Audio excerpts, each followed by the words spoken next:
So 4 years without a kitchen sink. We've been going around the corner to the utility sink, back and forth. It's so exciting.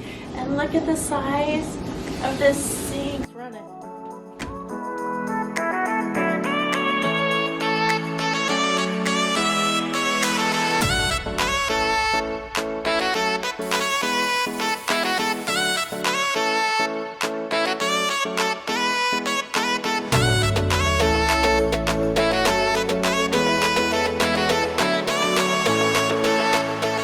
Today we're going to show you how we built our kitchen island.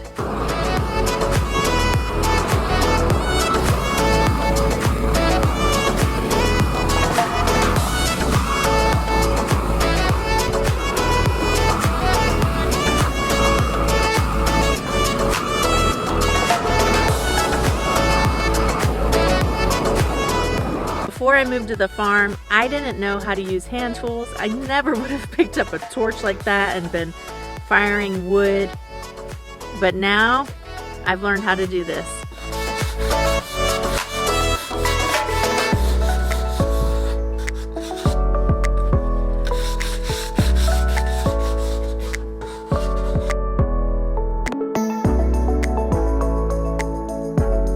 We used these concrete anchors to hold the island in place. I'm assuming they're about 1/2 inch. This little makeshift island right here was what we had been using for 4 years in our kitchen. It was definitely time for something different. To fasten each board to the one below it, we used these really long timber lock screws, and we alternated the location on each of them, so there would be 4 in one board and then 3 in the one above it.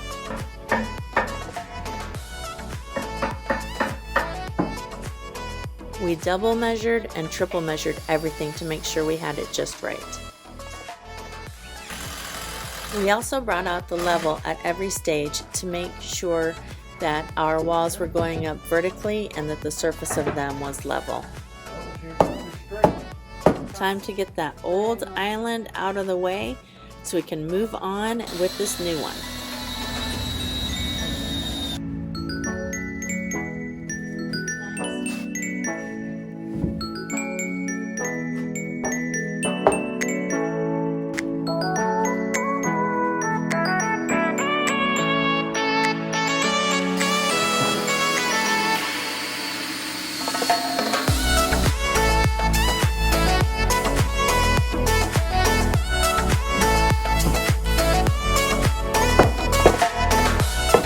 Now that the guys are putting in the last board, next up is going to be the countertop.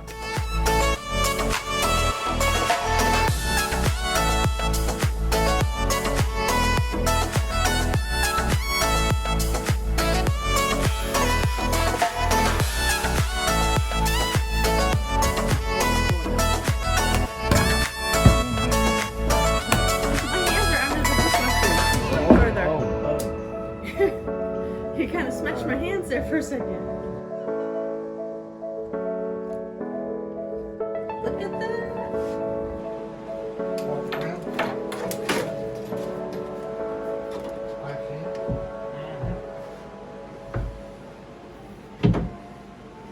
Pull it up big. Pull it up big? Yep, that way you can not have a risk of dropping it.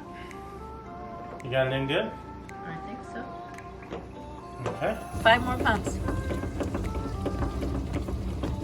5 more. There you are. There you are. Should be there. Here it comes. It went all the way up the hose. Why isn't it coming off the thing? It's got to go through this part too. Okay. There we go. There it is. All right, we're all set. These are the screws that are going to anchor the dishwasher to the ground. Because if you don't do that, every time you open this door, the dishwasher wants to like fall forward. So it's got to be anchored. Down here you can see where we join things together with pocket holes. We use the Craig jig and join the wood that way. Craig is a brand name, like Kleenex or whatever, but basically it's a little tool. Some are plastic, some are metal, depending on which set you buy. That comes with a drill bit, and it only works with specific screws that they also sell. Well, what the jig does is you lay the jig on your wood, and then it lets you drill at the precise angle to come out in the middle of your piece of wood. And then when you put the screw in, it comes out in the middle of that wood and right into the other piece, and you get a really tight bond, really tight joint with it. And so that's what we did with all these countertop material. All the wood in this island started its life as railroad ties. No, not the black crusty ones that you see on the side of the road or at your hardware store. We actually went to the sawmill here in our area that makes railroad ties for the railroad company and asked to get some that are untreated. We took those, brought them home, and they kind of sat in our driveway for a little while. We took a chainsaw and with a little tool my dad had, ripped down all of this lumber. So we made the countertops and the side and bottom pieces all from those railroad ties. And then it is what it is today. It's really beautiful. My dad does great work. After we did the ripping with the chainsaw, we ran it through the planer. The planer just takes off a little bit of wood at a time, and then that gives you the smooth finished feel, that you want here on the top. We didn't bother to plane the bottom and the sides and stuff. We like the rough look there. I chose to leave some of the chainsaw marks showing on the outside of the lumber that we used for the base. Yeah, it gives it a real rustic feel. Yeah, it also makes it look older than it is. So our home, although it's new construction, we want it to look like it's been here for a long time. Yeah. But have the strength of new construction. Right. And I mean, this thing's solid as the day is long. It is. It's not going anywhere. On the side with the dishwasher, we were just going to leave it, just that open gap, and put like a curtain or something. But then you said, well, then the dishwasher is going to look out of place.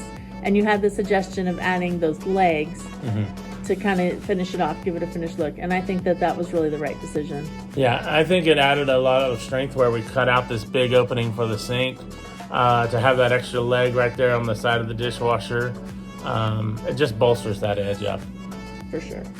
I wanted some shelves under here to put some towels, washcloths, cleaning products under and on. And it's kind of an odd shape because you have the sink drain and all the water pipes and everything running under here. Chris was really, really smart.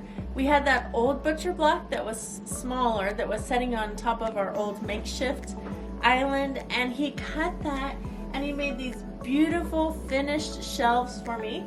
And he made the legs out of the same lumber that we used on the rest of the island. Oh, you can hear the dishwasher just kicked on. It's going strong.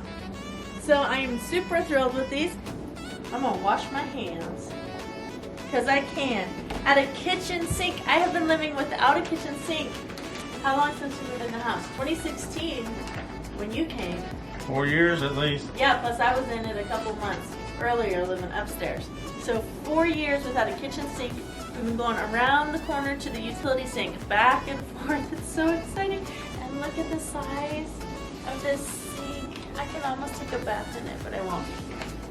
I am absolutely in love with this island. It looks amazing. It came out even better than what I had envisioned. This was really my baby. This was really designed the way I wanted it to be designed. And this workspace is amazing. It's 6'4" by 4'4", with the exception of the little area of the sink. It's a great area to have a buffet dinner. It's a great area to stand around working on dinner or baking cookies or whatever you want to do. It's just really nice. I can be at the sink washing eggs, getting ready for sale. Someone can sit over here and have a cup of coffee. It's just an amazing island, and we built it. We did this. It's amazing. I want to give special thanks to my father-in-law, Pop, or Poppy as we call him, Poppy, Papa, Pop, for coming out and helping us work. I don't think that I know many men that work as hard as he does. I started to say his age, but even young men, he's just really a hard worker and always willing to go along with any of our crazy ideas and give it a try. So thanks, Pop, for coming out and helping us build for these past couple weeks. Chris's dad did a lot of the work while we were out at work. So if you have any questions about how something was made that I didn't go over in the video, be sure and leave a comment down below and I will answer those as I can. If you click right over here, you can see a playlist showing our week-by-week house build when we first started putting it up. Thank you so much for hanging out with us. I really hope you enjoyed our kitchen island build.